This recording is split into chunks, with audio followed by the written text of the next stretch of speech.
Hello, my name is Sue Miller and I'm a partner in the Finance Litigation Group at Stevenson Harwood.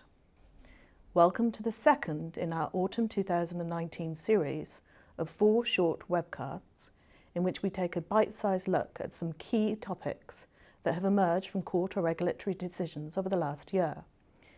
In today's webcast, Alex Irvin, a senior associate in our regulatory litigation group, will be discussing the senior managers and certification regime, providing a synopsis of how it is being implemented by banks and deposit takers, the lessons learned, and some key pointers for solo regulated firms that will transition into the regime in December 2019. Hello, my name is Alex Irvin.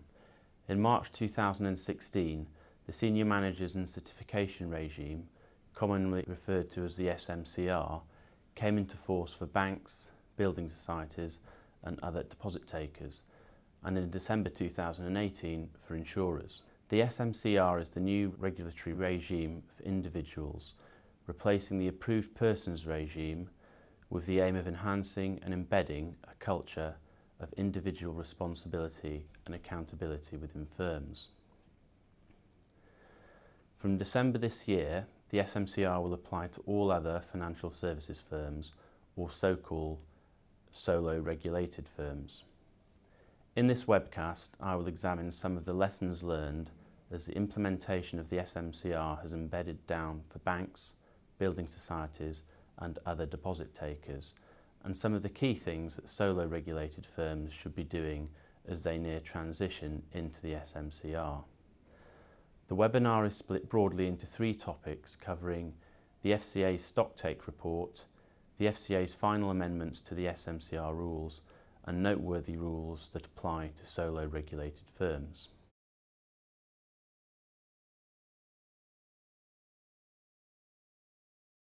Turning to the first of these topics, in July 2019, the FCA published what it called its Stocktake Report. That sets out its findings of its review into the embedding of the SMCR in the banking sector. The findings are of relevance to all SMCR firms, not just banks, in particular those firms that will transition into the SMCR in December this year.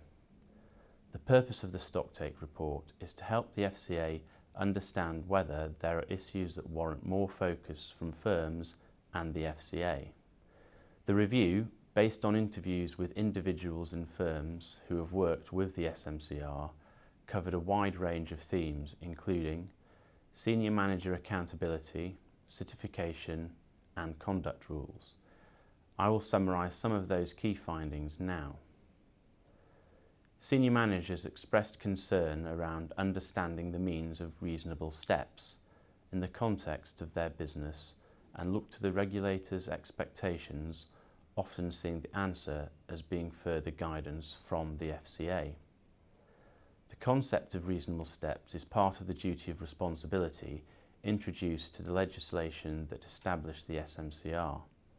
The FCA has set out guidance in the Decision Procedure and Penalties Manual that includes some of the factors that the FCA would expect senior managers to have regard to in considering whether they have taken reasonable steps to avoid a contravention from occurring or continuing. However, unsurprisingly perhaps, the FCA says it's not able to provide an exhaustive list that would cover every situation. Their expectation of senior managers is that they should be doing what they reasonably can to prevent misconduct. Appropriate controls and processes are an important part of this, but the FCA also looked to senior managers to think more broadly and to create an environment where the risk of misconduct is minimised. For example, through nurturing healthy cultures. The importance of creating the right culture is a recurring theme of the FCA's. As far as the certification regime is concerned, whilst firms have broadened their approach to assessment of staff beyond solely technical skills and managers are in a better position to assess the behaviours of their certified staff, the FCA found that most firms could not demonstrate the effectiveness of their assessment approach, use of subjective judgment, or how they ensure consistency across the population. The FCA expects to see evidence that firms have made significant changes to their performance assessment processes other than incorporating expected behaviours.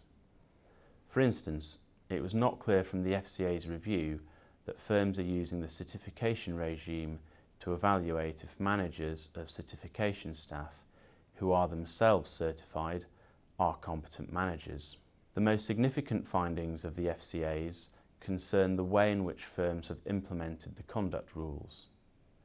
The FCA's evidence suggests that firms have not always sufficiently tailored their conduct rules training to staff's job roles.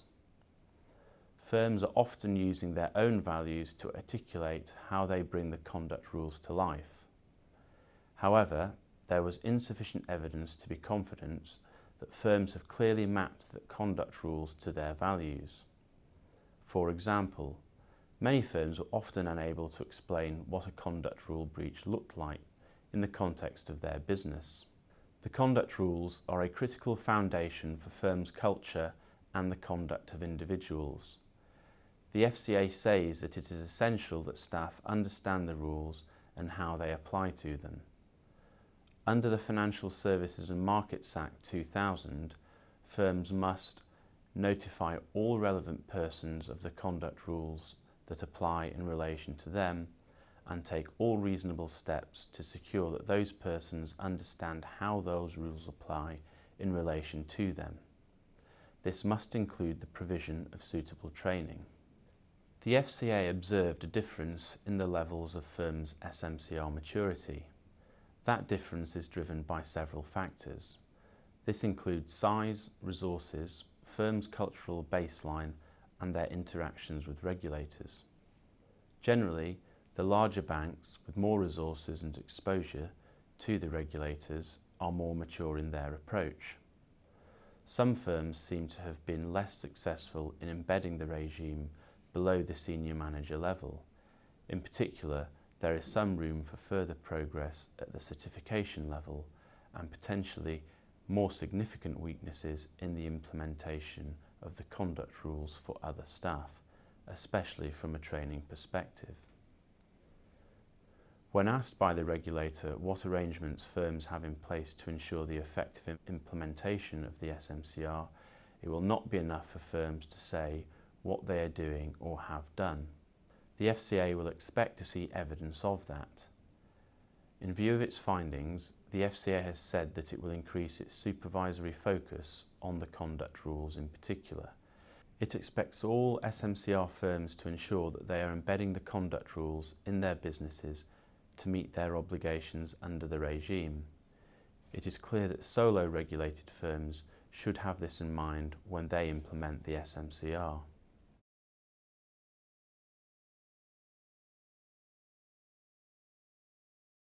Moving on, the second of the topics of this webinar, in Policy Statement 1920, the FCA published its final rules confirming amendments made to the SMCR together with near final rules for solo regulated firms. There are key points for firms to note, and not just solo regulated firms, arising from those rules. I will summarise the more important of those now. The FCA will proceed as previously consulted on this topic and not require firms' heads of legal to be approved as a senior manager, because the benefits that normally result from applying the senior manager's regime will be substantially reduced by the restrictions arising from legal professional privilege. The FCA explains that including the head of legal in the certification regime and applying the conduct rules will deliver most of the benefits of including these individuals in the SMCR without compromising the law of privilege. Whilst the FCA says that will be sufficient to drive up standards of conduct and ensure fitness and propriety of legal staff, practitioners and those holding in-house legal roles have repeatedly criticised the proposal. Regardless of how the SMCR applies to a head of legal, it misses the point that such staff are separately regulated, including from a conduct perspective, by the Solicitors Regulation Authority. The FCA provides some additional guidance. It is not proposing to exclude lawyers from performing a senior manager function, for example, the Chief Operations Officer or Head of Compliance. However, heads of legal that do perform a senior manager function will have to be pre-approved by the FCA for that particular senior manager function. In these instances, the head of legal will still have responsibility as a senior manager for their additional role. Firms will be expected to clearly outline the responsibilities for each role in the individual statement of responsibilities. The FCA does not see its proposal to exclude the head of legal from the requirement to be approved as a senior manager as creating an opportunity for firms or senior managers responsible for other business areas or functions to avoid their responsibilities. In determining whether an individual is performing the role of head of legal, firms should refer to the guidance in SISC 27.8.26 through to SISC 27.8.29 to ascertain whether an administrative role is in scope. Under the certification regime, firms must identify as certified staff anyone who supervises or manages a certified function who is otherwise out of scope of the SMCR. This means that the individual to whom the head of legal reports must be captured by the certification regime if they are not already performing a senior manager function as per SISC 27.8.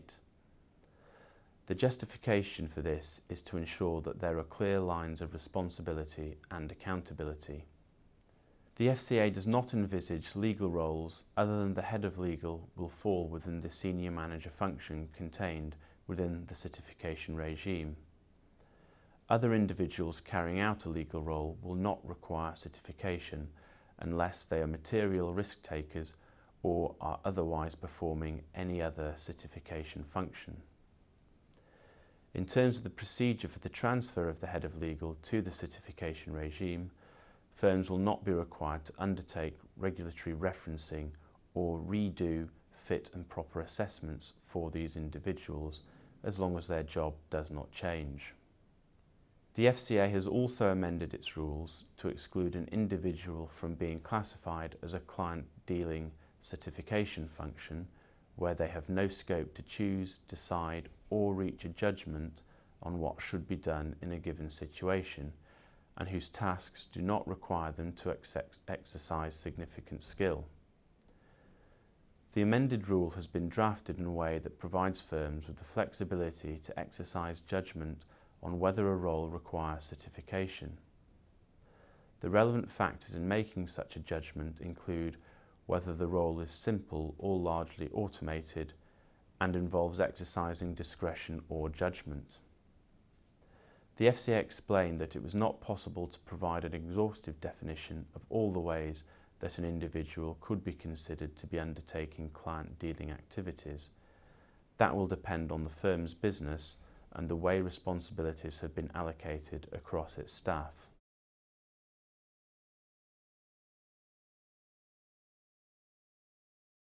Finally, I will look at the headline points arising from Policy Statement 1920 as the FCA's final rules apply specifically to solo regulated firms. The FCA draws attention to two of those rules in particular. The first is the application of the certification regime to a firm's systems and controls.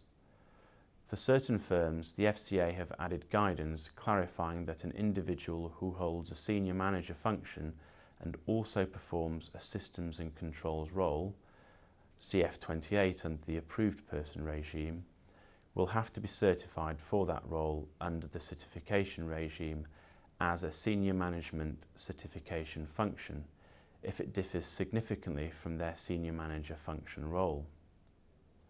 This change only affects core and limited scope firms, including branches, under the regime for solo regulated firms, where such individuals are not required to be approved as senior manager functions for the systems and controls role.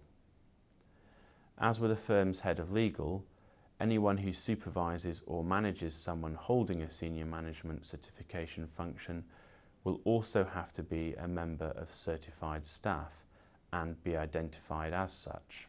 The other of the final rules that is particularly noteworthy concerns the application of the conduct rules to firms' executive directors. The FCA is applying Senior Manager Conduct Rule 4 to all directors at UK limited scope firms, including executive directors. The rationale for that change is that it is more often a firm's executive directors who are involved in the day-to-day running of a firm's business. Senior Manager Conduct Rule 4 states that you must disclose appropriately any information of which the FCA or PRA would reasonably expect notice. The FCA justifies this change as proportionate because Senior Manager Conduct Rule 4 would apply to all non-executive directors of UK limited scope firms. The changes to the SMCR and associated guidance provide welcome further clarity for firms, particularly concerning the role of head of legal and the client dealing function. As a requirement for all firms to implement the SMCR NEARS, solo regulated firms should be well advanced in their preparations to facilitate that transition. The final FCA rules and guidance, in particular the feedback received on how deposit takers have implemented the SMCR, should assist with those preparations.